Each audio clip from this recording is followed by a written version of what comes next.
Bonjour à toutes et bonjour à tous. Je commence par vous souhaiter une année 2022 lumineuse. Je vous souhaite une année pleine de lumière qui vous apporte de la chaleur, un éclairage sur votre vie privée, sur vos vies professionnelles et vous apporte aussi beaucoup d'énergie, beaucoup de force pour que vous puissiez en fait mettre en place vos projets et pouvoir vous réaliser dans vos vies respectives. Donc, année lumineuse pour vous toutes et vous tous.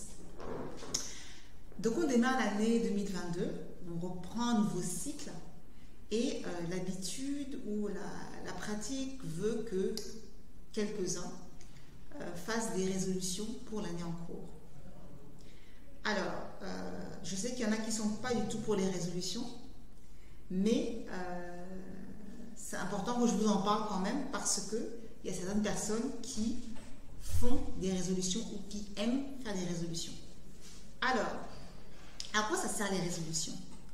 Les résolutions, ce sont des intentions fortes qu'on émet, c'est un cap qu'on se donne, c'est une direction qu'on se donne, c'est une vision que l'on a et qui permet en fait de porter, de soutenir tous nos pas durant l'année 2022. Donc s'il n'y a pas de résolution, ça veut dire qu'il n'y a pas de cap, il n'y a pas de vision, il n'y a pas de perspective, il n'y a pas de volonté forte, ferme et affirmée. Et donc, les résolutions, elles servent à ça, elles servent à se mettre sur des nouveaux rails ou réajuster en fait ces rails de manière à se donner en fait les moyens de pouvoir en fait atteindre ce que l'on veut réaliser. Donc les résolutions, ce n'est pas une incantation, ce n'est pas juste une prière, c'est un cap qui va être suivi de moyens, de leviers, d'actions qui permettront en fait de soutenir et de porter notre projet pour qu'il puisse se réaliser. Alors, les résolutions en fait, avant de commencer en fait, alors je voulais en fait qu'on puisse aborder les résolutions de 2022 pour un entrepreneur ou pour quelqu'un qui travaille dans une entreprise ou pour un chef d'entreprise. C'est important, avant de parler des résolutions 2022, de savoir quelles sont les conditions qui permettent à ces résolutions-là de tenir. Qu'est-ce qui font que ces résolutions-là seront un vrai objectif, un vrai cap, et pas juste une habitude qu'on a et dont on va se défaire dès le 15 janvier, ou juste on fait pour imiter telle ou telle personne qui l'a fait, ou juste on fait ça parce que c'est une mode ou une habitude. Une résolution, si on veut vraiment la faire, il faut plusieurs éléments. Si on n'a pas ces éléments qui sont réunis, eh bien, ça n'est pas la peine de faire des résolutions. On ne perd pas de temps, ni à soi-même, ni à son cerveau. On ne fait rien. Donc, si on veut faire une résolution pour 2022, il faut plusieurs conditions. Premièrement, que ces résolutions-là soient indispensables ou que j'en ai besoin pour réaliser mon business en 2022, pour développer mon business en 2022 ou alors pour me développer personnellement. Si je n'ai pas la ferme garantie que ces résolutions, que ces mesures me sont bénéfiques, me sont favorables, me sont indispensables pour me réaliser, eh bien, je vais les abandonner très rapidement. Donc, premier préalable, première condition avant de se mettre sur le chemin des résolutions, c'est d'être sûr que la résolution que je vais prendre est importante, est indispensable, est incontournable pour me réaliser en 2022. Donc on ne s'encombre pas des choses qui ne servent à rien pour nous. Ce que l'on fait, il faut que ça ait un sens, que ça ait une justification et que ça concourt à aboutir à un succès. Donc premièrement, est-ce que la résolution que je vais prendre m'apporte? Est-ce qu'elle est indispensable? Est-ce qu'elle est nécessaire? Est-ce qu'elle est requise pour me combler en 2022? Deuxième critère, avant de pouvoir faire une résolution, c'est est-ce que je désire vraiment cette performance-là? Parce qu'il ne faut pas qu'on se voile la face. S'il n'y a pas une véritable motivation, on ne tient pas sur la durée. Il faut que ce qu'on souhaite soit nécessaire pour nous. Et il faut aussi qu'on ait une véritable envie, une véritable détermination, un véritable engouement pour ce qu'on veut faire. S'il n'y a pas d'engouement, on va être freiné au moindre obstacle. C'est la détermination, c'est la volonté ferme qui va nous permettre de tenir la résolution sur le long terme et de mettre en place toutes les actions pour obtenir le résultat désiré. Donc, deuxième critère à cocher avant de faire une résolution, est-ce que je suis vraiment partante? Est-ce que je suis vraiment déterminée? Est-ce que je suis vraiment engagée? Est-ce que je souhaite résolument cette résolution-là? Si la réponse est non, arrêtez-vous tout de suite, on ne perd pas de temps. Si la réponse est oui, on continue pour aller checker le troisième critère. Avant de pouvoir aller sur une résolution, je me pose la question, est-ce que j'ai assez de pugnacité? Est-ce que j'ai assez d'audace? Est-ce que j'ai assez d'ambition? Est-ce que j'ai assez de détermination pour tenir ma résolution jusqu'à la fin de l'année? Ou en tout cas de la tenir jusqu'à ce qu'elle soit réalisée. Pourquoi l'audace? Parce que c'est l'audace qui va me permettre d'oser. C'est l'audace qui va me donner un coup de pied pour me propulser. Si je n'ai pas d'audace, je vais rester timide et je ne vais même pas avoir envie, avoir le courage de pouvoir identifier une résolution véritablement bonne pour mon entreprise ou pour moi-même. Il faut oser, il faut avoir de l'audace pour aller chercher une résolution qui va me propulser mon entreprise ou moi-même, ou les deux, en 2022. Si je n'ai pas d'audace, je vais être petite joueuse. Si je suis petite joueuse, je ne vais pas aller au fond des choses. Je ne vais pas aller loin. Je ne vais pas aller chercher la résolution qui va me bâtir pour 2022. Je vais rester toute petite. Et donc, j'ai besoin d'audace pour aller loin, pour voir grand, à la mesure de mes moyens ou de qui je suis, mais d'aller exploser ma zone de confort. Donc, j'ai besoin d'audace pour aller oser, pour aller le plus loin possible dans ma zone de contrôle. Pour ma résolution, j'ai aussi besoin d'ambition. J'ai l'audace qui me permet d'oser, mais j'ai besoin aussi d'ambition, de voir loin, de voir grand, de ne pas être limité, d'utiliser en fait tout mon potentiel, toutes mes relations, tout mon réseau, tous mes outils, de mettre donc à contribution tous les éléments, mes outils, mes relations, mes compétences, mon environnement, mes investissements, mon épargne. Je veux mettre en branle toutes mes ressources pour pouvoir réaliser ma résolution. Et donc, j'ai besoin d'ambition. Si je ne suis pas ambitieuse, je ne vais pas voir grand et je ne vais pas voir à la hauteur de tout ce que j'ai comme bagage en termes de ressources et d'outils. C'est l'ambition qui me permet d'optimiser mes outils, mes ressources. C'est l'ambition qui me permet d'aller chercher, d'aller fouiller, d'aller ausculter, d'aller secouer tout ce qu'il faut pour aller retirer ce dont j'ai besoin pour réaliser ma résolution. Donc, l'ambition est indispensable. Troisième élément, en termes de tempérament, donc que je dois mobiliser pour pouvoir en fait tenir ma résolution, c'est la détermination. Les jeunes disent « je suis déter », ça veut dire « je suis persévérante », je veux coûte que coûte.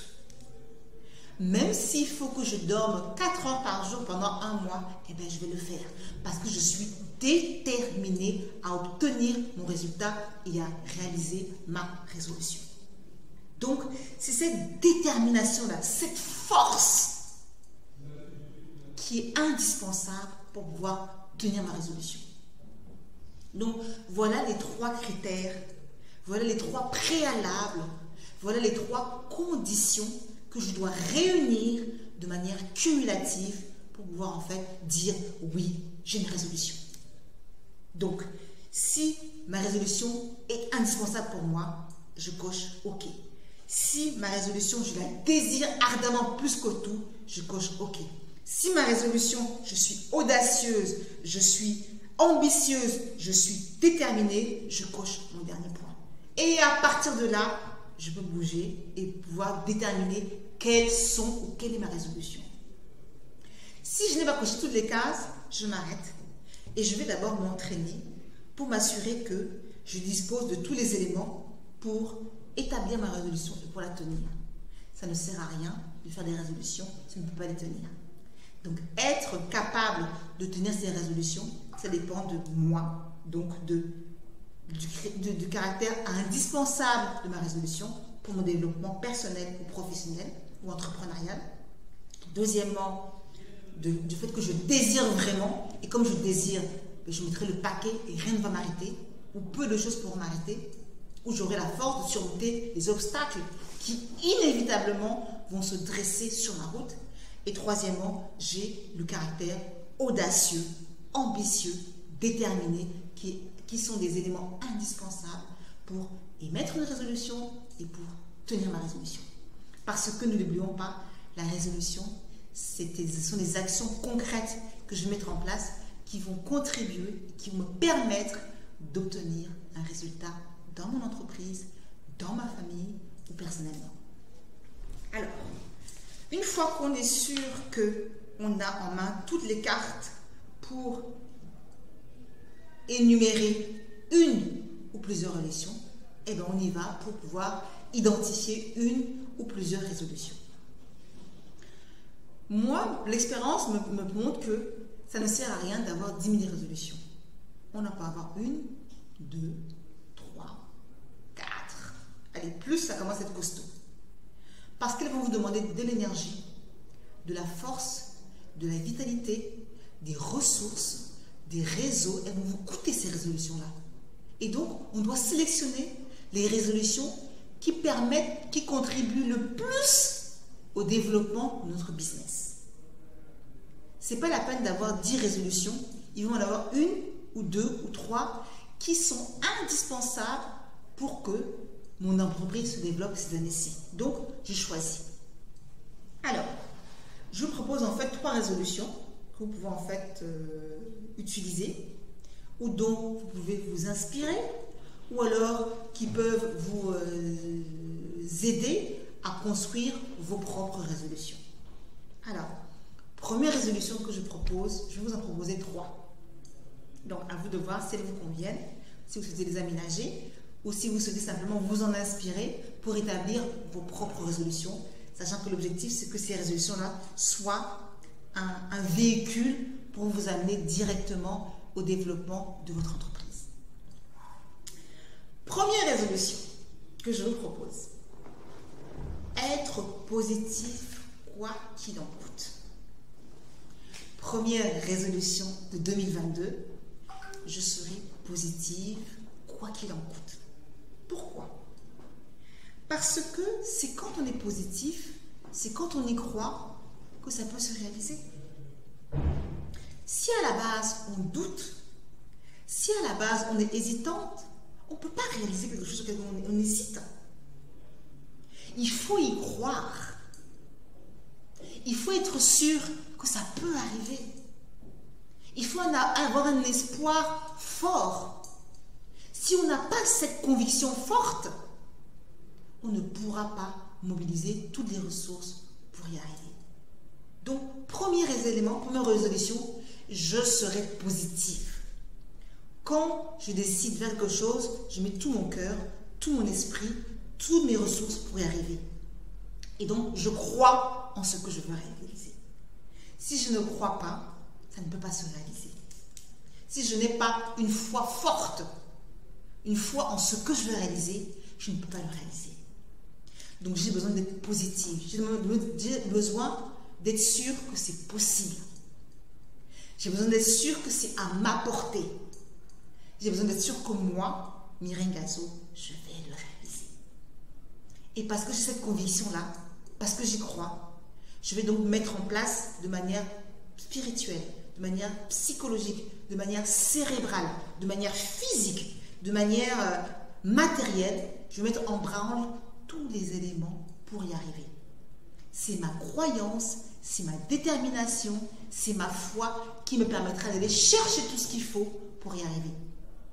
Si je n'y crois pas dès le début, je n'aurai pas assez de force pour aller chercher tous les éléments pour aller à mobiliser pour y arriver. Donc, c'est ma détermination, c'est ma confiance, c'est parce que j'y crois que je vais pouvoir aller chercher. C'est parce que je suis positive. Donc, premier élément de résolution, je serai positive dès que j'aborde un sujet.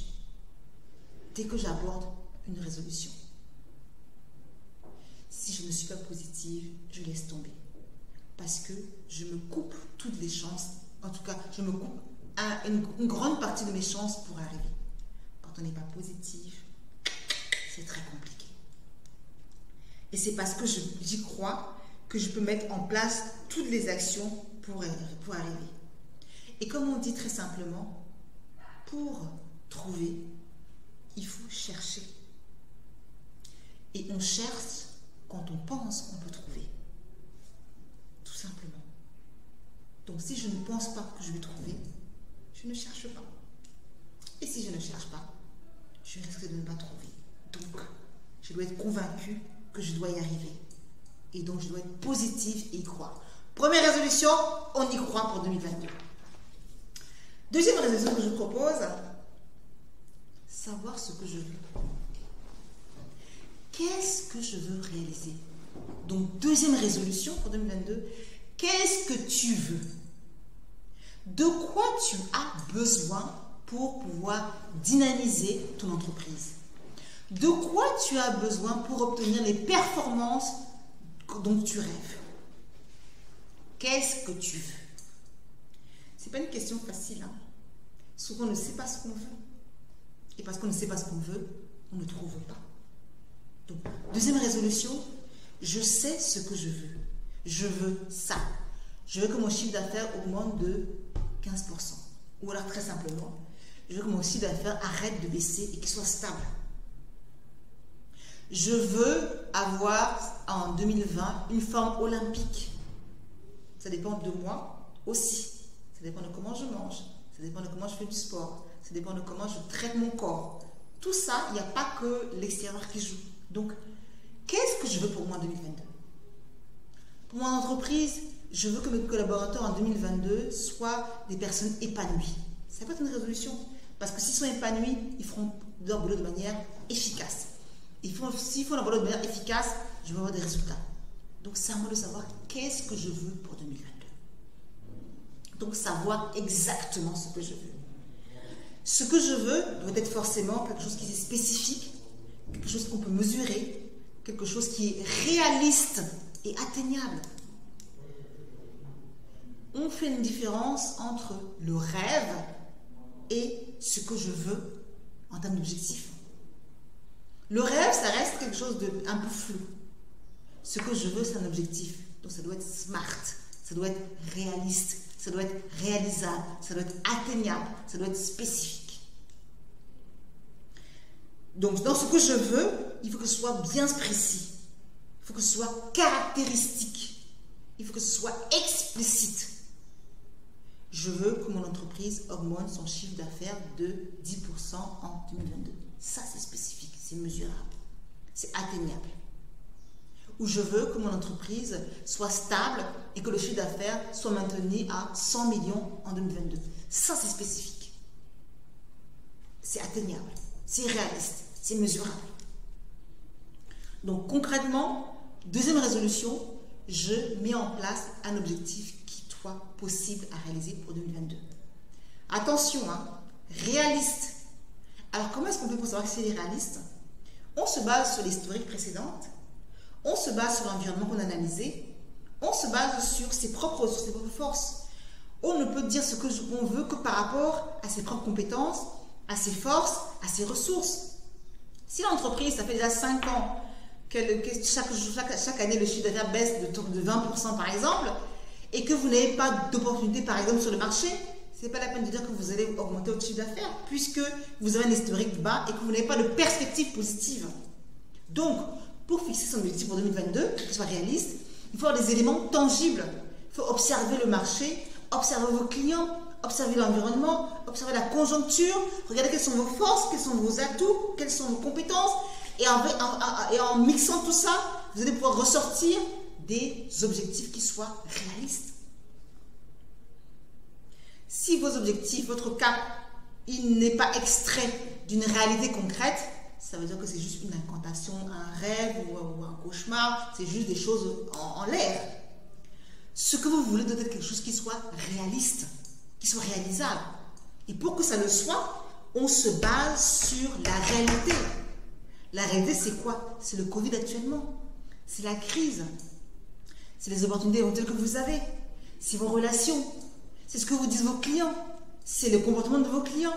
C'est leurs habitudes de consommation. C'est leurs évolutions de consommation. C'est leurs insatisfactions ou leurs satisfactions. On analyse tout ça pour savoir comment est-ce que je peux me projeter pour 2022. C'est en analysant tout ça qu'on peut commencer à se projeter. On se projette donc en fonction d'une réalité qu'on a pris le temps d'observer, d'analyser, de confronter, de vérifier et de valider. Donc, avant de pouvoir me donner un objectif, de faire des résolutions, j'analyse d'abord ce qui s'est passé, j'analyse mon environnement, je regarde, j'observe, et partant de la réalité, je peux déterminer un objectif après. Si je n'ai pas pris la peine de faire ce travail de recherche documentaire, de recherche d'informations, de recherche de terrain, de collecte de données, d'analyse, d'observation, eh bien, tout ce que je fais derrière est nul et non avenu parce que ce n'est pas basé sur une réalité. Et donc pour réaliser quelque chose, il faut se baser sur une réalité, sur des éléments factuels, concrets ou alors des éléments réalistes. Alors, ce que je veux, ça peut concerner en fait mes compétences, mon métier, mon entreprise, ma formation. Je veux améliorer en termes de métier parce que ça va me rapporter tant en termes de chiffre d'affaires. Je sais que mes clients m'ont reproché ça, donc ça a eu tel impact et donc je vais améliorer pour pouvoir remonter la pente. Cette année, en termes de métier, peut-être que mon assistante n'a pas été très efficace parce qu'elle n'est pas formée sur tel logiciel ou qu'elle n'a pas eu telle formation ou qu'il lui manque telle compétence. Il faudra que je complète pour lui donner moyen d'être optimale et parce qu'elle est optimale, de pouvoir avoir tel résultat. Moi, en tant qu'entrepreneur, je n'ai pas pu bien gérer mes comptes, je ne sais pas très bien faire un tableau de bord et donc je vais aller me former pour être sûr que je fais mon tableau de bord, pour bien suivre mes comptes. Et parce que mes comptes sont bien suivis, je vais être en alerte, je vais maîtriser mon activité. Et parce que l'activité est bien maîtrisée, je pourrais anticiper, je pourrais être réactive et pas juste subir. Je peux regarder en termes de mes procédures qui sont en place. Est-ce qu'elles sont efficaces? Est-ce qu'elles me permettent d'atteindre mes objectifs? Est-ce qu'elles sont réalistes? Est-ce qu'elles sont adaptées à mon activité? Est-ce que je peux les améliorer? Les procédures, c'est les instructions de travail qui sont en place, qui me permettent d'obtenir des résultats. Donc, si j'ai une procédure qui me dit par exemple que oui, je vais relancer mes clients tous les mois par exemple, et que je me rends compte que la relance client n'est pas efficace, peut-être qu'il faut que je les relance peut-être tous les 15 jours, ou peut-être que je vais relancer tous les mois, mais que je vais modifier mon discours, modifier en fait mon script, modifier mon approche, voilà. Donc je dois regarder en fait dans tout ce que je fais, comment est-ce que je peux m'améliorer pour 2022 et qu'est-ce que je dois donc déterminer comme résolution pour 2022. Donc ça va concerner mes compétences, ça va concerner mes procédures, mes processus de travail, ça peut concerner mes équipements, mon matériel, mes outils, mes applications, mes logiciels. Ça peut concerner en fait ma stratégie commerciale, ma stratégie de vente. Ça peut concerner ma gestion des ressources humaines, ma gestion des talents. Voilà. Sur quel domaine, de manière prioritaire, je dois mobiliser mon énergie pour faire une résolution pour 2022. Donc c'est à moi de voir ce que je dois faire pour pouvoir en fait le réaliser. Donc voilà, en termes de commercial, ça peut être, est-ce que je dois augmenter mon panier moyen d'achat? Est-ce que je dois augmenter ma fréquence d'achat? Est-ce que c'est possible? Est-ce que je dois rester sur les mêmes clients? et améliorer en fait leur consommation? Est-ce que c'est possible? Si oui, comment? Est-ce que je dois améliorer leur fréquence de consommation? Est-ce que je dois aller chercher d'autres clients qui sont nouveaux, donc aller prospecter? Est-ce qu'il y en a qui ne me connaissent pas? Enfin, comment je dois faire pour pouvoir améliorer en 2022 et partir de ça, quelles résolutions je dois prendre pour 2022? Donc ça peut toucher en fait plein de domaines. C'est à moi de voir par rapport à mon entreprise, par rapport à mes forces, par rapport à mes faiblesses, par rapport à mon marché, par rapport à mes clients, par rapport à mon activité, par rapport à mes performances, par rapport à tout ça. Quelle résolution forte je vais prendre qui me permettra pour 2022 d'améliorer mon business, d'améliorer mon entreprise, d'améliorer mes performances. Troisième résolution dont je peux vous parler, c'est la résolution concernant en fait le budget. Je vous en parle parce que les gens ne sont pas souvent à l'aise avec le budget. Le budget, c'est juste un plan qui permet de prévoir en fait les revenus et les dépenses, tout simplement. Pourquoi est-ce qu'il faut prévoir? Parce que quand je prévois, en même temps que je prévois, je visualise ou j'organise les moyens pour pouvoir en fait obtenir ces revenus ou pouvoir en fait gérer les dépenses. Quand je ne prévois pas, je suis surprise. Et quand je suis surprise, j'ai du mal à gérer. Et quand je ne gère pas, je ne pilote pas et donc je peux être dépassée par les événements. Pour avoir la main, pour garder le contrôle, pour garder la maîtrise, pour être capable en fait de piloter, de décider, d'anticiper, de réagir, il faut que j'ai mon plan. Pourquoi? Parce que qui ne planifie pas, planifie les choses. Donc je dois avoir mon budget. Mon budget, c'est une planification financière où je mets dans mon budget tous mes revenus. Et donc, quand je mets mes revenus, ça veut dire que je commence à envisager la possibilité d'avoir ces revenus-là, comment je vais les avoir pour m'assurer que je les ai vraiment. Donc, je vais marquer revenus 2021. Il faut que je mette en place une nouvelle formation qui s'appelle, je ne sais pas moi, formation de finances pour non-financiers. Et je propose cette formation-là. Pourquoi? Parce que je sais que j'ai eu 1 ou 2 clients qui me l'ont demandé, ou parce que quand j'ai fait mes activités, mon appui conseil, je me suis rendu compte qu'il y a des clients qui en avaient besoin, ou parce que je me suis rendu compte qu'il y a des personnes qui ont des difficultés, des entreprises qui ont des difficultés, qui ont des problèmes parce que leur équipe n'ont pas assez de connaissances financières. Et donc je me dis, tiens, ça peut être un marché pour moi. Et donc je me dis, bon, cette année-ci, j'ai les ressources pour, je pense que j'ai un besoin client, le marché s'y prête, il y a des demandes qui sont fortes, des gens qui sont prêts à payer. Et donc, je me dis, bon, en encaissement, je me dis que je vais mettre en place cette nouvelle formation-là, que je vais facturer à tel prix parce que ça me coûte tel montant et qu'il faut que je rentre dans mes prix. Et parce que je regarde par rapport sur le marché, que je vois que sur le marché, la même formation est peut-être facturée en fait peut-être un peu moins cher.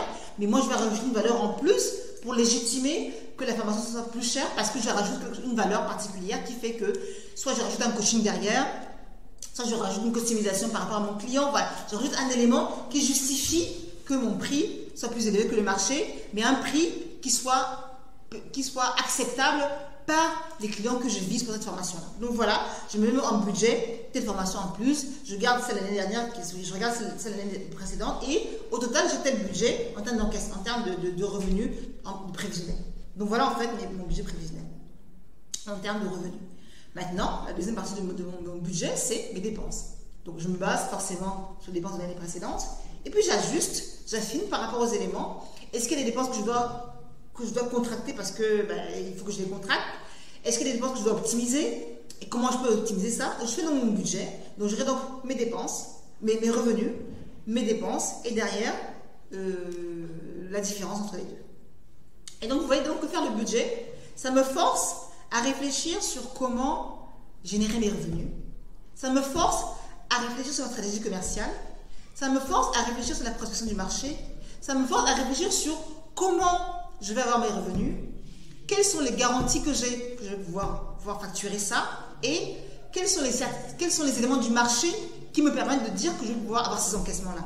Donc un budget, c'est pas juste quelque chose qu'on fait comme ça au doigt mouillé au hasard. C'est un budget d'encaissement, c'est des éléments que je vais pouvoir chiffrer par rapport à mon activité, par rapport à mon historique, par rapport aux réalités du marché, par rapport à ce que me disent mes clients, par rapport aux études que j'ai faites sur ma clientèle, par rapport aux études que j'ai lues sur mon marché, etc., etc., etc., etc. Donc un budget, c'est la conséquence d'une réalité que j'ai chiffrée. Ce n'est pas un chiffre comme un hasard. C'est la conséquence d'une réalité que j'ai chiffrée, qui est basé soit sur mon historique, soit sur des faits très concrets et très réalistes qui me permettent de dire que je vais encaisser tant par mois par an. Donc le budget, en fait, on se rend compte que c'est un élément, une étape indispensable pour pouvoir comprendre mon activité. Quand vous faites un budget, ça vous oblige à rentrer l'activité dans le chiffre d'affaires, dans le coût, dans les compétences, dans la gestion, etc., etc. Donc, ça vous oblige à mettre les mains dans l'activité pour bien la comprendre. Et donc, c'est une très bonne chose de vous faire un budget parce que ça vous oblige en fait à rentrer dans les méandres de votre activité. Plus vous rentrez dedans, plus vous la comprenez. Plus vous la comprenez, plus vous pouvez en fait l'améliorer, la comprendre, l'analyser et la développer. Le budget permet aussi en fait de voir où est-ce qu'on peut améliorer les recettes. Ça permet aussi de voir comment est-ce que je peux rationaliser mes dépenses, comment je peux réduire mes coûts, comment je peux optimiser, etc. etc. Donc le budget c'est un élément très très important dans le management, dans la gestion et dans le pilotage de vos projets ou de votre entreprise. Alors, comment faire mon budget? Je prends donc l'année précédente que je corrige et les éléments que je vous ai mentionnés. Les dépenses, c'est pareil. Je prends N-1, je corrige avec les éléments du marché. J'intègre forcément une ligne d'imprévu automatiquement qui est à peu près égale entre 10 et 15% de mon budget global. Il y a toujours des imprévus. Un budget sans imprévu, c'est un mauvais budget. Donc, il y a toujours des imprévus. Donc, dans mon budget, je dois prévoir mes imprévus. C'est bizarre, mais c'est comme ça. Entre 10 et 15% du budget global, c'est les imprévus. Et puis, je dois toujours avoir une ligne de résultats d'épargne. Dans le budget, je dois toujours avoir quelque chose que je mets de côté pour pouvoir faire face à mes dépenses futures, pour pouvoir financer mes investissements futurs ou mes projets futurs. Donc, dans le budget, je dois budgétiser mes encaissements, mes décaissements, mes imprévus et je dois budgétiser les marges que je dois faire, l'épargne que je dois faire. L'épargne que je dois faire, c'est quoi la différence entre mes revenus et mes dépenses et mes imprévus. Donc, j'ai une marge que je budgétise forcément. Quelles sont les conditions qu'on va respecter pour pouvoir en fait gérer ce budget-là? Pour pouvoir avoir une approche budgétaire efficace, il y a plusieurs conditions à respecter. La première, c'est des chiffres réalistes qui sont basés sur la réalité, sur des études sérieuses, sur votre expérience, sur votre antériorité, sur vos études, etc. Donc, les chiffres que vous annoncez doivent être ancrés dans une réalité. Ce doivent être des chiffres fiables et réalistes. Deuxième condition, il faut respecter le budget. Si vous avez dit en début d'année, tous les mois, je vais dépenser 100 000 francs pour acheter, 100 000 francs pour vos matières premières, vous devez respecter 100 000 francs. Si vous n'arrivez pas parce qu'il y a un problème, regardez les imprévus pour puiser dedans. Si les imprévus, ça ne suffit pas, vous devez vous regarder quelles sont les autres lignes budgétaires que vous allez réduire pour dégager de quoi compenser ce montant-là. C'est obligatoire. Si vous ne faites pas ça, vous êtes toujours en dépassement de budget, ce qui est très très mauvais. Donc il faut, quand on a un budget, il faut le respecter dans la mesure du possible. C'est à vous de regarder comment vous devez baisser vos coûts ou comment vous devez augmenter vos revenus pour respecter le budget. Il faut vous battre là-dessus. Ça, il n'y a pas à discuter, il faut se battre là-dessus. Troisième condition, pour pouvoir en fait tenir son budget, c'est de ne pas hésiter à réduire les dépenses qui n'affectent pas les résultats forcément. Si vous licenciez un ingénieur qui vous rapporte de l'argent, c'est un peu idiot. Donc, vous allez réduire les dépenses qui n'affectent pas l'atteinte de vos résultats. Et donc, essayez d'optimiser, de baisser. Comment est-ce qu'on baisse les dépenses? Essayez de voir comment vous pouvez baisser les coûts pour avoir le même rapport qualité-prix. En ayant la même qualité, baisser les coûts, acheter en gros pour baisser les coûts, acheter en manière groupée pour baisser les coûts, suivre les productivités pour s'assurer en fait que les rendements soient intéressants, suivre les performances individuelles ou collectives pour s'assurer qu'on ne perd pas de temps, donc de l'argent, réduire les loisirs, réduire les budgets de loisirs, les budgets en fait qui n'apportent pas grand chose à vos résultats. Voilà. Donc analysez tout ça pour voir comment est-ce que vous pouvez tenir votre budget. Mais le budget c'est important et il faut le tenir avec de la discipline. Donc les conditions pour pouvoir tenir son budget, avoir des chiffres réalistes et être discipliné pour respecter son budget. Donc premièrement un budget bien bâti avec des chiffres réalistes et fiables. Et deuxièmement, une discipline, une rigueur budgétaire qui fait que vous respectez vos encaissements, vos revenus, vous respectez vos dépenses. Et si ça commence à être déséquilibré, vous ajustez automatiquement. On ajuste comment? Soit en allant réduire une ligne de dépenses pour compenser une autre ligne qui a augmenté, soit en augmenter les revenus, si possible, pour pouvoir compenser une ligne de dépenses qui a augmenté. Donc, c'est à vous de trouver des solutions. Et plus vous y prenez tôt, plus vous serez capable d'ajuster. Si on attend la fin de l'année pour dire « Ah, mais le budget n'est pas respecté, c'est trop tard », c'est tous les mois ou toutes les semaines qu'il faut regarder où ce qu'on en est pour voir comment on doit réajuster au fur et à mesure. Donc, les conditions pour respecter le budget, je répète, c'est des chiffres qui sont fiables et réalistes et une discipline de fer pour être capable d'ajuster les budgets régulièrement, pour ne pas être dépassé, pour avoir des budgets qui sont complètement non respectés. Voilà les 3 résolutions que je voulais vous proposer pour 2022.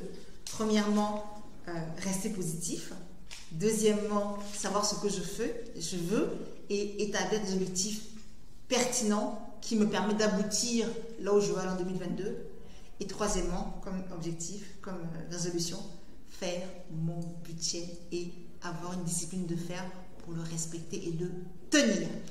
Voilà les 3 résolutions que je voulais partager avec vous. J'espère qu'elles vont vous inspirer, qu'elles vont vous éclairer, qu'elles vous donneront des idées pour que vous puissiez en fait avoir vos propres résolutions. Et n'oubliez pas, avant de mettre en place une résolution, vérifiez que la résolution est importante pour vous, qu'elle est indispensable pour vous, que vous êtes motivé pour pouvoir en fait réaliser cette résolution-là et que vous la désirez véritablement. Voilà, je vous souhaite de belles résolutions, mais surtout des résolutions qui sont réalistes et que vous allez tenir jusqu'à ce que vous puissiez obtenir le résultat des résolutions que vous avez prises. Portez-vous bien. Magnifique année 2022, une année lumineuse, pleine de récoltes importantes pour vos entreprises respectives. Portez-vous bien et d'ici là, excellente année 2022.